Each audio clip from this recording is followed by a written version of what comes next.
प्रथम ने राध्या से कहा कि वो उसकी शक्ल देखना भी पसंद नहीं करता। जी हाँ दोस्तों, सीरियल में आया इतना बड़ा मोड़। एक तो राध्या के ऊपर मुसीबतों का पहाड़ टूट पड़ा है, बैक टू बैक उसके ऊपर मुसीबतें आ रही है। पता नहीं आज उसने किसका मुंह देखा होगा। ऊपर से अब प्रथम ने भी साफ साफ कह दिया है कि वह उसका मुंह तक देखना नहीं चाहता।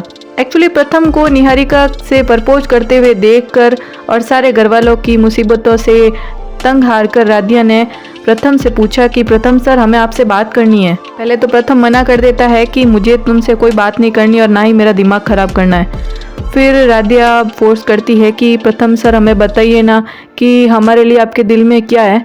तो प्रथम कहता है, तुम सच जानना चाहती हो ना?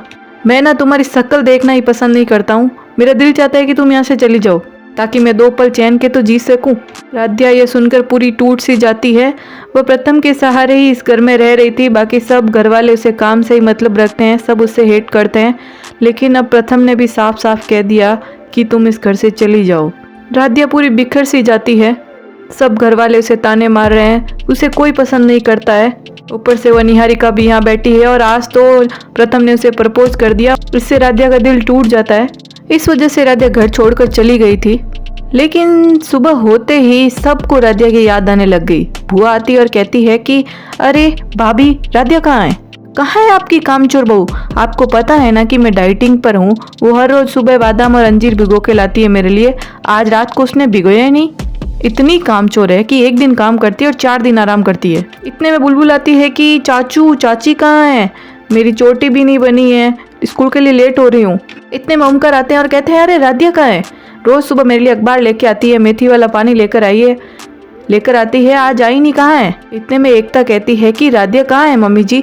मेरे किचन में जाने से पहले वो अच्छे से सब्जी धोकर काट के रखती है। आज तो कुछ किया हुआ ही नहीं है किचन में।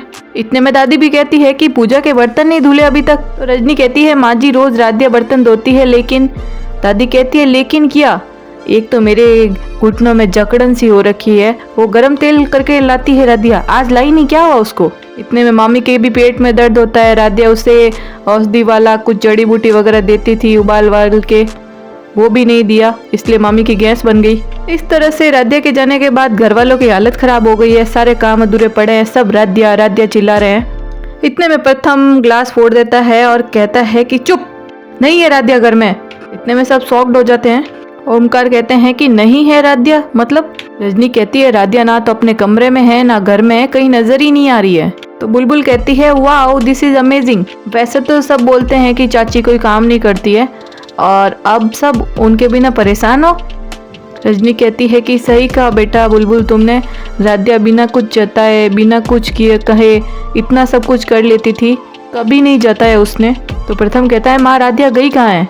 तो रजनी कहती है, मैं उसे फ़ोन करती हूँ। इतने में राध्या द्वारा जो मैसेज भेजा गया है रजनी को, वह रजनी पढ़ती है कि माँ मैं इतना बड़ा फैसला आपसे बिना पूछे ले रही थी हूँ, शायद इसी फैसले में हम सबकी भलाई है।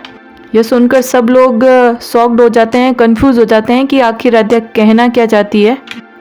रजनी आगे पढ़ती है और कहती है कि हमारी गलतियाँ इतनी बढ़ती जा रही है कि हम किस किस के लिए माफ़ी मांगे, लेकिन अब हम सबको और तकलीफ देना नहीं चाहते, इसलिए हम घर छोड़कर जा रहे हैं।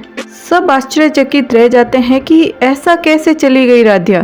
तो मामा जी कहते हैं कि ऐसे कैसे घर छोड़कर चली गई, उसका सामान उसके कपड़े वगैरह कमरे में होंगे।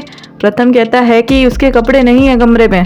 तो दादी अब कहती है ताने मारते हुए कि देखा, खुद को सुधारने की बजाय यहाँ से रफू चक्कर हो गई है वो, ऐसी कामचोर बहू कहीं की। चलो जो भी हुआ अच्छा ही हुआ, आफत ने खुद इस घर से ही मुंह फेर लिया। वैसे भी आए दिन कोई ना कोई गलती करती रहती थी और कलेश लेकर ही आती थी। फिर प्रथम मन ही मन सोचता है कि कहीं राध्या मेरी वजह से तो नहीं चली गई, शायद उसका मूड पहले से ही खराब हो और मैंने भी उसे सुना दिया। प्रथम कहता है कि हद है, ऐसे कैसे राध्या घर छोड़ के चली गई। तो रजनी कहती है कि तुमने राध्या से कुछ ऐसा तो नहीं कहा है जिस वजह से ये घर छोड़ के चली गई हो। प्रथम कहता है, नहीं माँ, ऐसा तो कुछ भी नहीं कहा मैंने, मैं एक बार राध्या को फ़ोन करके देख लेता हूँ।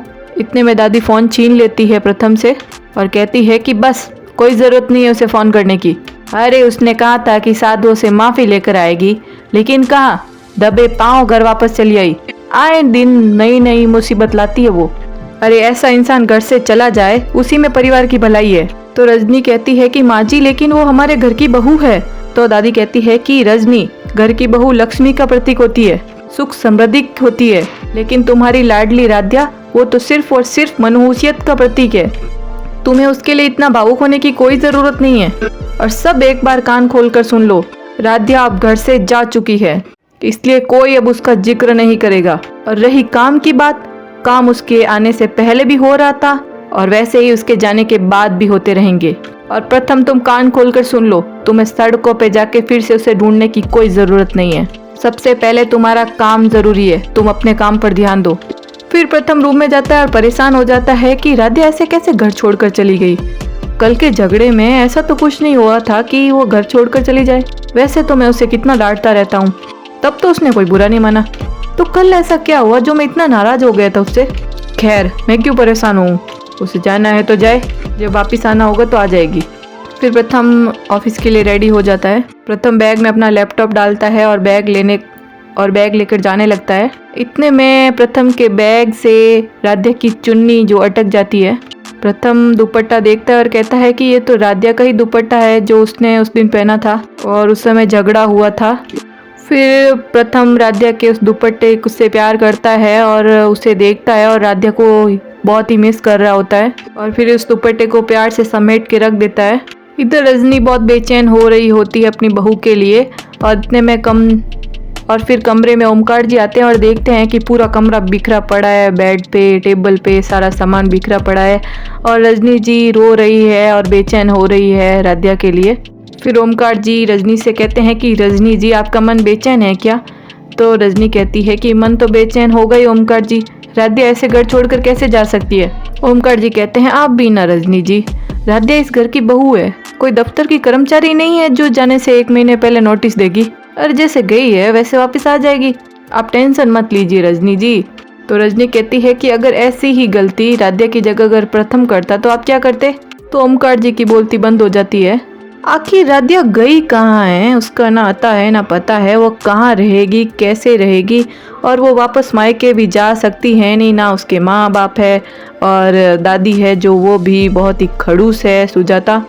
तो राध्या अब कहाँ रहेगी, कैसे रहेगी, इसी ट्विस्ट के साथ नेक्स्ट एपिसोड में आपको मिलवाते हैं राध्या से कि आखिर वो है कहाँ। इसी के लिए बने रहिए, मिलते हैं नेक्स्ट एपिसोड में। आज के लिए इतना ही, धन्यवाद।